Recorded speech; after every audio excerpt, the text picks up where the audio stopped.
all are in reverse.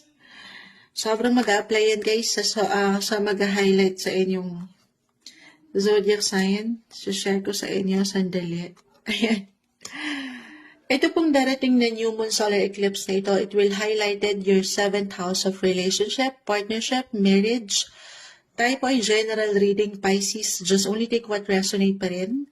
Hindi kailangan katakutan ng mga sitwasyon. This is the death card. New moon, solar eclipse. Something will end, yes. Pero, syempre naman, meron at merong bagong simula ang naghihintay sa inyo. Dumadaan po kayo sa patuloy na transitions, transformation, may ilang changes. Magandang pagkakataon to guys. Na pag nilay-nilayan po ang inyong mga buhay relasyon, do some reflection, contemplation, meditation, porosyon.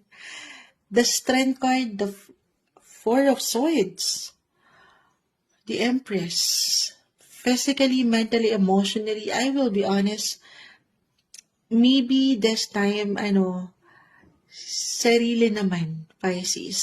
Sarili naman. Kasi parang, especially kung mag-apply na hindi nagiging okay ang inyong mga pakiramdam or sitwasyon pagdating sa inyong mga buhay, pag-ibig, relasyon, kung kayo mga single at wala sa inyong mga isipan ang usaping itong pag-ibig,